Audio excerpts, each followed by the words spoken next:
नमस्कार, मैं निशा द्विवेदी एक बार फिर से हाजिर हूँ। आज हम हैं 16 नंबर वार्ड में, जहाँ पे अन्नू साहू जी मेरे साथ में हैं, जो महज पिछले बार भी उन्होंने इस वार्ड से चुनाव लड़ा था और 84 वोटों से, बहुत ही कम वोटों से वो चुनाव हार गई थी। और इस बार वो फिर से चाहती है कि कांग्रेस पार्टी उन्हें इस बार अगर प्रत्याशी घोषित करती है या टिकट देती है तो वे इस बार फिर से पार्षद पद के लिए चुनाव लड़ने को तैयार हैं।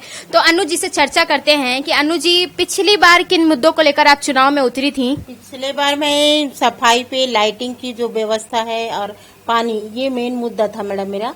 और ये मुद्दा, जैसे मैं पार्षद बन के आती तो जो घर में डोर टू डोर नल है उन कनेक्शन को देखती और पानी की व्यवस्था सही आ रही है कि नहीं, नाली साफ हो रहा है कि नहीं, ये सब ध्यान देती मैडम। अगर इस बार कांग्रेस पार्टी आपको चुनाव के लिए मतलब अपना प्रत्याशी घोषित करती है इस वार्ड से, तो इस बार किन मुद्दों को लेकर आप जाएंगी जनता के बीच? वही मुद्दा है मैडम, सफाई, नल, पानी, लाइटिंग की सब में है। और जो गार्डन की व्यवस्था है मैडम, उनको और एक बार देखेंगे सफाई पे, गार्डन अच्छे से है कि नहीं, गार्डन में जो महिलाएं आ रही हैं, पुरुष आ रहे हैं, बच्चे आ रहे हैं, वो सुचारू रूप से चल पा रहे हैं, बैठ पा रहे हैं कि नहीं, बच्चे खेल पा रहे हैं कि नहीं। और ये सियान सदन है, वहाँ बुजुर्ग शाम के समय बैठते हैं, सुबह बैठते हैं, तो वो सही तरीके से है कि नहीं, बैठते हैं कि नहीं। ये लगभग कितने साल से आप कांग्रेस पार्टी से जुड़ी हुई हैं? लगभग मैं 15-17 साल से लगभग हूँ मैडम। मैं आपको क्या लगता है, जो आपसे पहले जिनका अभी मतलब पार्षद रहे हैं यहाँ के, अभी जिनका चल रहा है यहाँ पर, तो उन्होंने कैसे काम किया?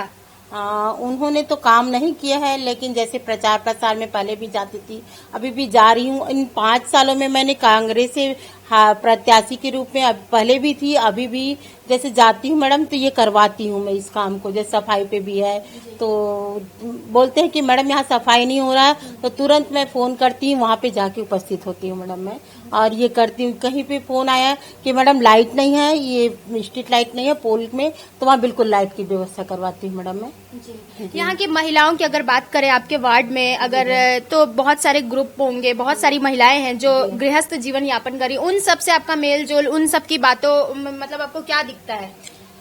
उनको तो ये दिखता है मैडम कि जैसे मैं यहाँ से जाऊँ, घर से 2 कदम निकलूँ तो मिले तो बस मैडम ऐसा, मैडम सफाई नहीं है तो बिल्कुल आप आ जाइए मैडम यहाँ पे, और मेरे साथ चलना चालू करते हैं मैडम उन लोग। तो मतलब पूरा सपोर्ट आपको मिल रहा है। यदि इस बार कांग्रेस पार्टी आपको टिकट ना देकर किसी और प्रत्याशी को उतारती है तो आप क्या करेंगी? अब मान लो कांग्रेस पार्टी अन्य और प्रत्याशी को जैसे देते हैं मैडम, तो मैं बिल्कुल दिल खोल के टिके उनका भी साथ दूंगी, समर्थन करूंगी मैं। मतलब आप कांग्रेस पार्टी को समर्थन करेंगे? जी जी जी। आपके माता पिता की अगर बात करें अनुज जी, तो क्या राजनीति से पहले से आपका जीवन जुड़ा हुआ है? माता पिता का बात करें तो मैं राजनीति तो पहले से जीवन नहीं जुड़ा है मैडम, क्योंकि मेरे जो माता पिता हैं वो गवर्नमेंट सर्विस वाले हैं, तो इसलिए उन लोग तो इनसे अभी दूर हैं। अच्छा जी जी। और आपको राजनीति मतलब कब से है, मतलब कैसे, स्कूल टाइम, कॉलेज टाइम से कब से कांग्रेस पार्टी में? 2003 से तो मैं ज्यादा सक्रिय हुई हूँ मैडम, पर मैं कॉलेज में थी तो भी ये सब चुनाव लड़ने के लिए पहले जैसे नहीं भी होता था तो मैं उनको साथ देती थी मैडम। जी। वीर शिवाजी जो ये वार्ड है 16 नंबर जी, इस यहाँ जो दर्शक हमको देख रहे हैं उनसे आप क्या कहना चाहेंगी अभी अपने चुनाव को लेकर? हाँ, मैं यही बोलूंगी कि एक बार मुझे और चुनाव के लिए मैं टिकट मांग रही हूँ। टिकट अगर मिलता है तो आप लोग दिल खोल के सहयोग कीजिए। तो ये थी अन्नू साहू जी, जिन्होंने एमए किया हुआ है इकोनॉमिक्स से, एक पढ़ी लिखी और गृहस्थ जीवन यापन कर रही हैं, साथ में समाज के लिए भी कार्य करती रहती हैं।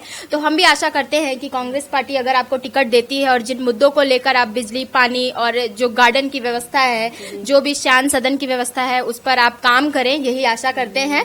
मैं आपसे फिर मिलूंगी, तब तक के लिए जय जोहार।